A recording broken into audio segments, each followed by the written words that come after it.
Identity crisis এড়াতে ছাত্র শিবিরের অনেকেই ছাত্রলীগের কালচার চর্চা করত। এমন বিস্ফোরক কথাই সামাজিক যোগাযোগ মাধ্যমে জানালেন গণতান্ত্রিক ছাত্র সংসদ ঢাকা বিশ্ববিদ্যালয় শাখার আহ্বায়ক ও বৈষম্য বিরোধী ছাত্র আন্দোলনের সাবেক সমন্বয়ক আব্দুল কাদের। রোববার রাতে এক ফেসবুক পোস্টে ইসলামী ছাত্র শিবিরের নেতাকর্মীদের বিরুদ্ধে অনেক অভিযোগ করেন আব্দুল কাদের। শুধু তাই নয়, ওই পোস্টে ছাত্রলীগের হয়ে শিক্ষার্থীদের নির্যাতন নিপীড়নের সঙ্গে জড়িত বিভিন্ন হলের বেশ কয়েকজন গুপ্ত ছাত্র শিবিরের পরিচয় সামনে আনেন তিনি। এখন প্রশ্ন হচ্ছে, ওই পোস্টে কাদের বিষয়ে বলেছেন আব্দুল কাদের?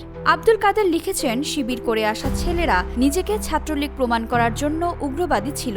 ছাত্রলীগের হয়ে নির্যাতন চালানো এমন কয়েকজনের বিষয়ে শিবিরের তৎকালীন ঢাকা বিশ্ববিদ্যালয় শাখার সভাপতি সাদিক কায়েম ফোন দিয়ে তদবির করেন বলেও অভিযোগ করেন তিনি। তিনি বলেন, 2023 সালের 22 জানুয়ারি রাতে বিজয় 71 হলের শাহরিয়াদ নামে 19-20 সেশনের একজন শিক্ষার্থীকে রাতভর মারধর করে ছাত্রলীগের নেতাকর্মীরা। সেখানে নেতৃত্বে ছিলেন মাজেদুর রহমান নামের একজন, যিনি আমার পাশের এলাকার। একই মাদ্রাসায় পড়ার সুবাদে জানতাম তিনি ছাত্র শিবিরের রাজনীতির সঙ্গে জড়িত। ক্যাম্পাসে এসে বনে গেলেন ভয়ঙ্কর নিপীড়ক, নির্যাতক। নিষিদ্ধ সংগঠন ছাত্রলীগের এক দপ্তর সম্পাদকের অপকর্ম তুলে ধরে তিনি বলেন, ছাত্রলীগের ঢাবি শাখার সর্বশেষ কমিটির দপ্তর সম্পাদক 17-18 সেশনের মুসাদ্দিক বিল্লাহ আমার জেলার, যার পরিবার জামাত, যিনি শিবিরের সাথে ছিলেন, কিন্তু পদের জন্য তিনি হয়ে গেলেন কট্টর ছাত্রলীগ। ইতিপূর্বে কোনো কমিটিতে না থেকেও তিনি সরাসরি ঢাবি শাখা ছাত্রলীগের দপ্তর সম্পাদক পদ ভাগিয়ে নেন। আরেকজনের পরিচয় দিয়ে তিনি বলেন, জসিমউদ্দিন হলের 16-17 সেশনের আফজালুন নাইম। গেস্ট রুমে তার দুর্ব্যবহার, নিপীড়নের জ্বালায় হলের ছেলেরা অতিষ্ঠ ছিলেন। অথচ এই নাইম এখন জামাত শিবিরের আইকন শিশির মুনিরের বিশেষ সহকারী। মুজিব হলের জুনিয়রদের কাছে আরেক ত্রাসের নাম ছিল 16-17 সেশনের ইলিয়াস হোসাইন। সঞ্জিতের রাজনীতি করত ইলিয়াস, হল ক্যান্ডিডেট ছিল। মিছিল মিটিংয়ে যাওয়ার জন্য শিক্ষার্থীদেরকে সর্বোচ্চ ফোর্স করত। গেস্ট রুমে অসহ্যকর মেন্টাল টর্চারও করত। ছাত্রলীগের পদও পেয়েছিল। 5ই আগস্ট পরবর্তীতে এই ইলিয়াস শিবিরের বড় নেতা হিসেবে আবির্ভূত হল। গণতান্ত্রিক ছাত্র সংসদ ঢাবি শাখার আহ্বায়ক বলেন, 2017 সালে হাজী মোহাম্মদ মুহসিন হলে ইসলামিক পেজে লাইক দেয়ায় শিবির সন্দেহে 5 শিক্ষার্থীকে রাতভর ভয়াবহ নির্যাতনের মাধ্যমে রক্তাক্ত করে হল ছাড়া করা হয়। এই ঘটনায় 13 ছাত্রলীগ নেতার বিরুদ্ধে রাজধানীর শাহবাগ থানায় মামলা দায়ের হয়েছিল।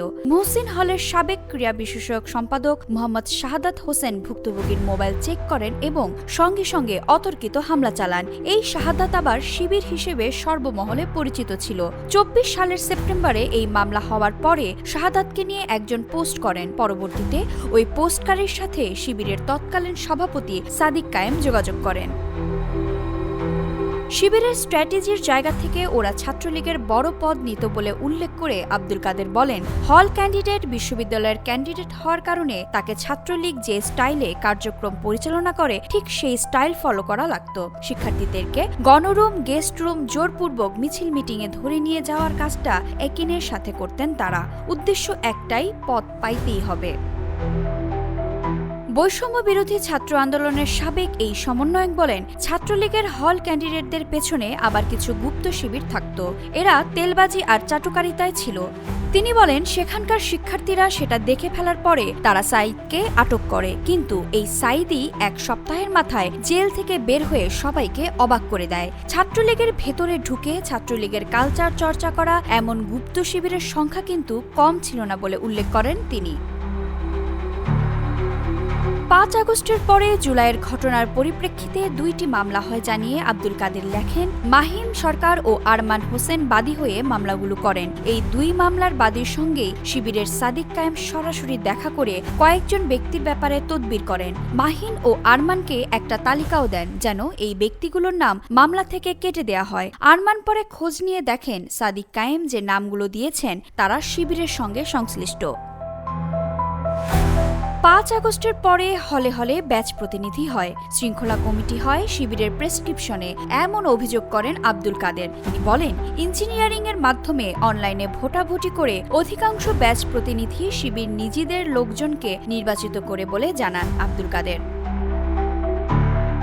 আব্দুল কাদেরের অভিযোগ, এই তদবির কাণ্ডের কারণে জুলাইয়ের অঙ্গীকার রক্ষা করা যায়নি। ফেসবুকে তিনি লিখেছেন, সবাই সবার দলীয় মানুষজনকে বাঁচিয়ে দিতে গিয়ে জুলাইয়ের সন্ত্রাসীদেরকে মুক্তি দিয়ে দিচ্ছে। শিবির অস্বীকার করছে তাদের কোনো নেতাকর্মী গুপ্তভাবে লীগের ভেতরে ঢুকে লীগের কালচার চর্চা করেননি। তিনি আরও বলেন, শিবির তাদের বিগত এক যুগের হল কমিটি এবং ঢাবি শাখার কমিটি প্রকাশ করুক, তাহলেই মানুষ ক্লিয়ার হতে পারবে। তাদের কৃতকর্ম প্রকাশিত হয়ে যাবে বলে সেই ভয়েই কি তারা সেটা প্রকাশ করছে না, এমন মন্তব্য করেন ওই সমন্বয়ক। বৈষম্য বিরোধী ছাত্র আন্দোলনের সমন্বয়ক হিসেবে গত বছর আন্দোলনের সময় পরিচিত হয়ে ওঠেন আব্দুল কাদের।